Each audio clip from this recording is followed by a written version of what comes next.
सवालों पर खड़ा होने की हैसियत किसी के अंदर नहीं रखी। जैसे कोई नकली चीज हो, अगर सोने पर मान लीजिए तांबे पर सोने का पानी चढ़ा हो और लोग उसको सोना समझ करके खरीदारी करते हैं, लेकिन जब किसी बाकी सुनार के पास जाता है और जैसे उस पर आग आता है तो उसका स्वरूप बदल जाता है। बदलती हर समय दोगुनी चीजें, असली चीजें चाहे जहां भी हो, कीचड़ में भी हो, तो अपना स्वरूप नहीं बदलती है। सोना अगर असली है तो नाले में भी पड़ा हो, कीचड़ में भी पड़ा हो, गड्ढे में पड़ा हो, तमाम मिट्टी उस पर चढ़ी हो, लेकिन जब उसकी परख होगी तो असली बन करके निकलेगा। आज वही हालत राजनीति के अंदर हो गया। आज राजनीति के अंदर जो राजनीति में आए हैं, जो धन पशु आए हैं, सबसे अधिक डर रहे हैं और लोगों को डराने का काम कर रहे हैं कि तुम अगर प्रशासन के खिलाफ बोलोगे तो तुम बर्बाद हो जाओगे। और वह लोगों को दहशत पैदा करके एक तो अपने कुछ करने के लिए तैयार नहीं है। उनको भय है कि अगर हम आगे आएंगे तो हमारे खिलाफ हो सकता है कार्रवाई न हो, इसलिए वो भाग रहे हैं।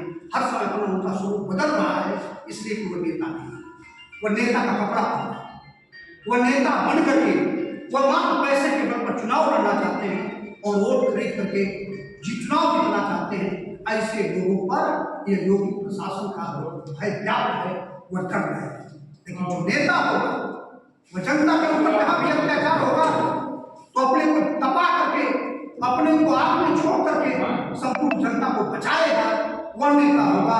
इसलिए आज जितने सारे लोग बैठे हैं, आप सभी लोग समाज के अगुआ हो, जो समाज के अगुआ नहीं है, वो रूप बनाए हैं, वो भाग खड़े होंगे, उनसे कोई उम्मीद नहीं की जा सकती। और चाहे जितना भी जारी प्रशासन हो, हमने वो सारी चीजों को देखा है। नेता जो जेल जाता है, नेता का सबसे बड़ा गाना होता है कि वह जेल जाए, उसके ऊपर लाठी लगे, और जब जेल जाएगा लाठी लगेगी तो जनता उसके साथ खड़ी होगी। यही है नेता की असली पहचान। तो हम लोगों ने आज बैठक किया है और बैठक करके मन बनाया है कि यह कोतवाल जो घोसी में बैठा हुआ है, ये गुंडा के गुंडा ही कर रहा है। वह लोगों को लाठी चला करके पैसा वसूल रहा है, तमाम निरीह लोगों को जेल भेज रहा है, वह दहशत पैदा कर रहा है। तो कोतवाल वह व्यक्ति होता है कि कोई व्यक्ति रोते हुए अगर थाने के अंदर जाए तो कोतवाल अगर सच कोतवाल है तो उसकी मदद के लिए खड़ा होता है।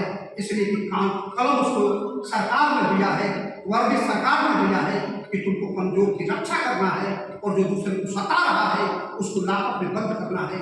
लेकिन यहाँ पूरी तौर से जब कोतवाल ही लाभ बन जाए, कोतवाल ही लोगों से छिड़की करने लगे, जब कोतवाल ही लोगों को लूटने लगे, आज वही हालत तहसील के अंदर है।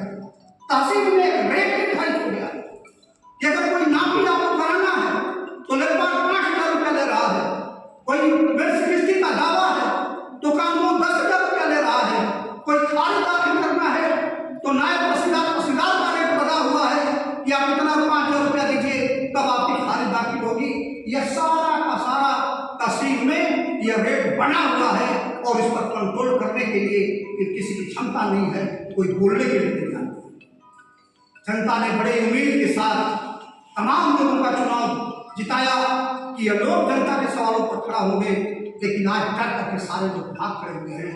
इसलिए हम आप लोगों से निवेदन करने आए हैं कि भय तोड़िए। दुनिया के अंदर चाहे जितनी भी ताकतवर सत्ता हुई है, उसके भय को लोगों ने तोड़ा है और जो तोड़ा है समाज उसके साथ खड़ा हुआ है। इसलिए आज की जो बैठक हमने बुलाया था, उस बैठक का मूल मंतव्य था कि हम जनता के सवालों पर खड़ा होंगे। हम जो कमी हो गई है कि कोई बोल नहीं रहा है, आज तो कम से कम फक्र है कि मैं तो विधायक हूँ, तो सांसद हूँ, नहीं हम जिला पंचायत सदस्य हैं, हमको जनता का कोई अधिकार हमारे ऊपर नहीं है, लेकिन इसके बावजूद भी हमने सफेद कुर्ता पैजामा पहना है, तो मेरा फर्ज बनता है कि आज अन्याय हो रहा है तो इस अन्याय के सवाल पर हम जनता के साथ खड़े हों। और जब प्रशासन हम प्रशासन की गुंडाई का जवाब सत्य और हिंसा देंगे। दुनिया के अंदर से भारतवर्ष के लोग, चाहे गांधी हो या लोहिया हो, दुनिया के अंदर बराबरी की किताब जाकर के लड़े। और हम सभी लोग आज इतने कमजोर पड़ गए कि आज बोलने के तैयार नहीं है। यही किसान आंदोलन हुआ और किसान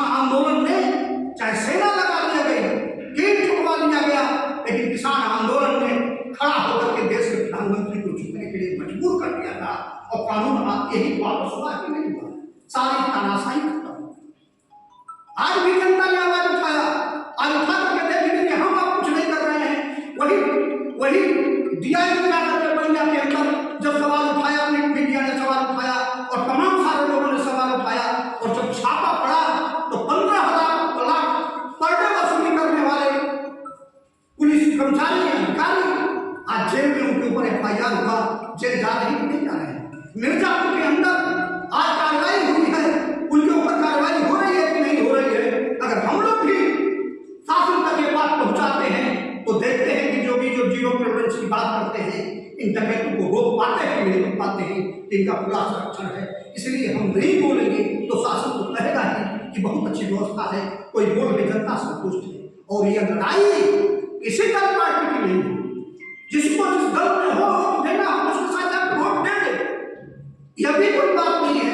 आज जो ये लड़ाई हो रही है वह दोनों दल पार्टी से ऊपर उठ के, इसीलिए जन संघर्ष समिति बनाई गई है कि आप चाहे जहां भी रहिए, कम से कम एक संघर्ष समिति होगी कि वह संघर्ष समिति किसी के साथ अन्याय हो रहा हो तो सारे लोग एक साथ बैठेंगे और बैठ करके उस अन्याय के खिलाफ बोलेंगे। पार्टी चाहे कोई भी हो, आज तो हालत है कि तमाम पार्टियों में लोग हैं और नेता हैं, अगर उनके ऊपर कार्रवाई हो रही है तो आज पार्टियों की औकात नहीं है कि 500 लोगों को लेकर के थाने पर बैठ जाए। तो हमारी औकात कैसे हो गई कि तुमने हाथ उठा दिया? यह औकात तो नहीं है ना। बोलिए, इतनी बड़ी पार्टी होने के बाद भी इतनी औकात नहीं रह गई, और यही औकात बड़ी पार्टियों में भी नहीं रह गई कि आज उन्हीं के नेता और कार्यकर्ता मारे जा रहे हैं, लेकिन किसी की औकात नहीं है कि आज 50-100 लोगों को लेकर के थाने के गेट पर बैठ जाए और हमको बैठे। आप लोग तो देखे ही, हमने एक अधिकार की महिला, उसके सवाल को लेकर के 24 घंटा थाने पर बैठे, FIR नहीं हुआ। हम देखेंगे ज्यादा लोग नहीं कोतवाल करेगा। एक दिन कोतवाली गेट पर बैठूंगा और कोतवाली को गेट पर बैठ के कहूंगा कि ये गाड़ी जो सरकार को मिली है कोतवाल के लिए राजकुमार सिंह तुम्हारे जैसे डकैत के लिए मिली है, एक वर्दी मिली है, ये कोतवाल के मिली है, तुमको वर्दी के आग में डकैती डालने के लिए नहीं मिली है, या तुमको गाड़ी नहीं मिलेगा, तुमको वर्दी नहीं पड़ सकेगा। हम तो इस बात के लिए तैयार हैं कि देखते हैं कि तुम्हारी कितनी औकात है, कितनी मेरे ऊपर कार्रवाई कर सकते हो। कार्रवाई करो तो जहां भी घटना होती है, चाहे दोषी में प्रेस का मामला रहा, हमने आगे आकर के प्रेस विज्ञप्ति जारी किया और कहा कि इसके फंड को कुचलेंगे, ये जनता को डस रहा है। चाहे दोषी में सुल्तान के साथ मामला हुआ, वहां भी जाकर के हम लोगों ने प्रेस कॉन्फ्रेंस किया और प्रेस कॉन्फ्रेंस करके कहा यह कोतवाल नहीं है, यह डाकू है, यह हमने कहने का काम किया था।